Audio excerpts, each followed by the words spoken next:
Today I want to talk to you about how men and women use dating apps, the kind of impact that's having on mental health and self-worth, and what we can do to manage that. And maybe if I finish this before lunch, I can talk about how you can improve your matches. For men, mostly, because women, I am so sorry for what you have to go through in these apps. Anyway, let's get started. Years ago, I visited a friend of mine in Chicago, and we were hanging out and getting drunk and exchanging dating stories, and I remember she wasn't on any dating apps at the time, so, no better time than the now. So we set up an account for her. And so she's shy, and we're also drunk and messing around. So for the profile picture, we chose an image that we found on Google of a Sphinx hairless cat on his back, jewels to the world. We thought it was funny. No, hold on, it was funny. As soon as that profile goes live, like literally a minute after, she has 50 plus likes on her profile. 50 plus. I'd never even seen double digits before. It was humbling and sobering and a little concerning, like, men,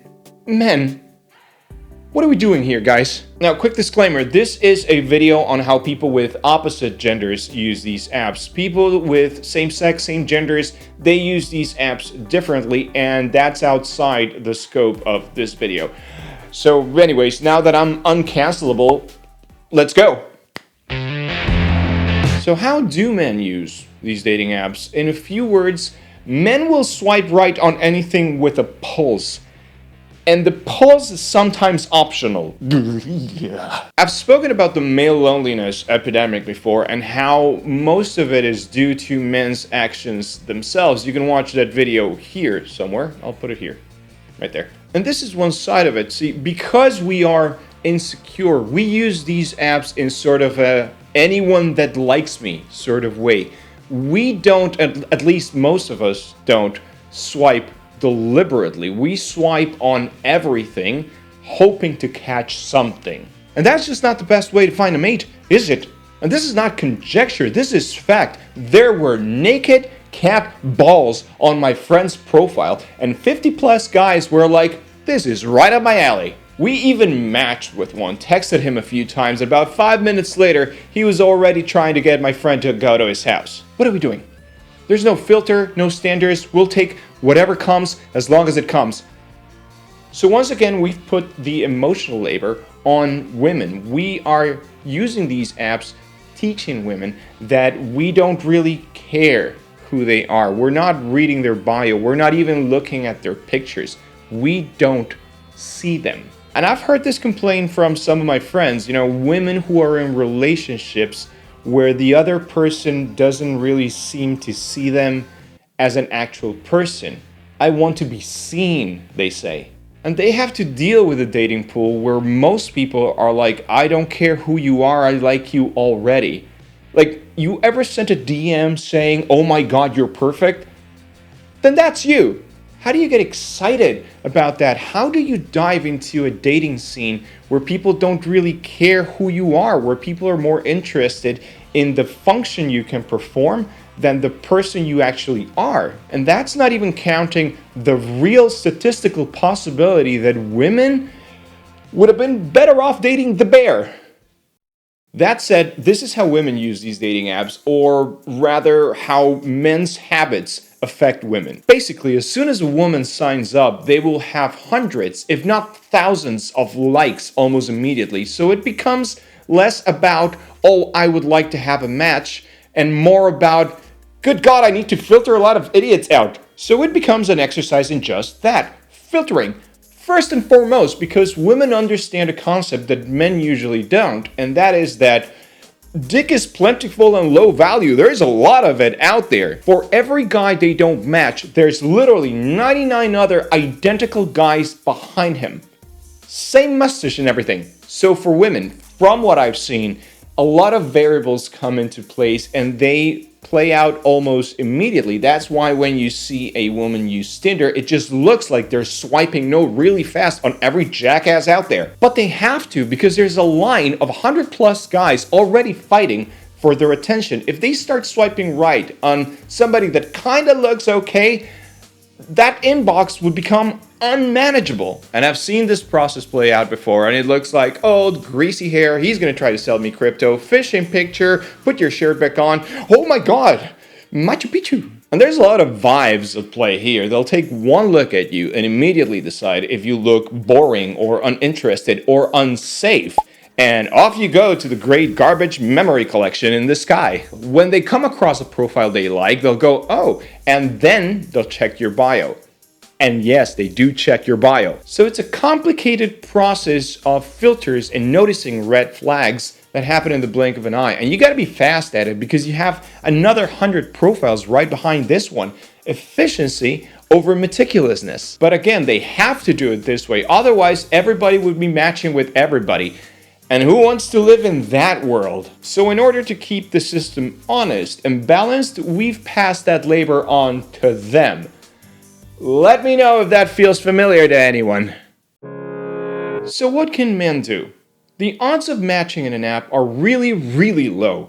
Partly because A, our fellow men have ruined the apps, and B, because we are the target market. These apps survive by selling you a subscription under the promise of showing you to more people and giving you more matches. But they can only do that if they keep your matches low. There needs to be a demand for the premium service. Now, I don't have any actual empirical evidence of what happens when you pay for these premium services, mostly because fuck paying for that. I would rather spend money in a bar and meet somebody there than pay for these things.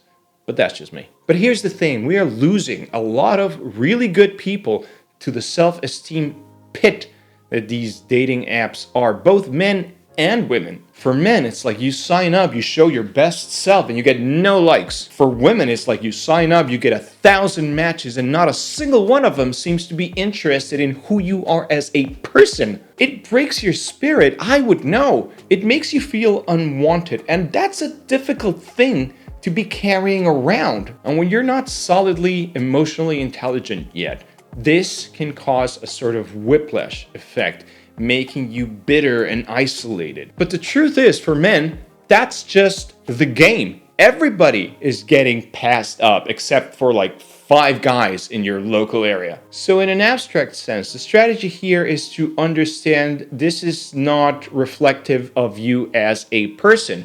It's just you're a guy in a gigantic pool of guys that the algorithm doesn't care about because you're not paying. There's just too many dudes on these apps, that's all, and the odds are against us anyways. So you need to remember that. You need to be able to train yourself out of pinning your self-worth to these ridiculously low numbers. And in a practical sense, the strategy here, if you're not getting any matches, is to remember that you are a product. You need to learn how to package that product. That means learning how to pick your photos. Lose the fish. Or learning what to write in your bio. See, when it comes to YouTube or TikTok, there's this concept called the scroll stopper.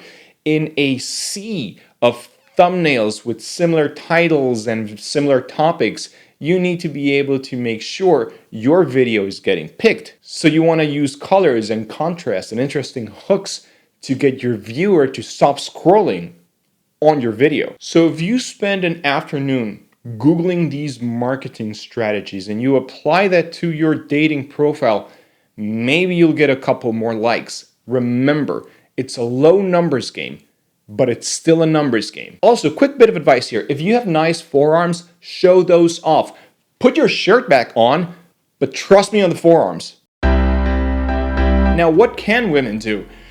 Sheesh, that's a subject for a whole video altogether, to be honest, because ladies, it's not on you. Like literally, the only thing I can advise women to improve their dating app experience is to raise their standards. I've seen the bar is on the fucking floor, and we still can't clear it. So we've forced women to lower the bar. The bar is in hell right now. Like, girls, your instincts are right 99% of the time. Like, if you feel the candidate doesn't have a bed frame, he doesn't have a bed frame. There are 1,000 guys out there that would love to take you out and ask you questions about you and be interested in who you are as a person and not who you are as a function. Like, there's so many fish in the sea that the price of fish is close to zero. And guys, if you're getting mad at me during this section, just remember that not being basic or boring or beige,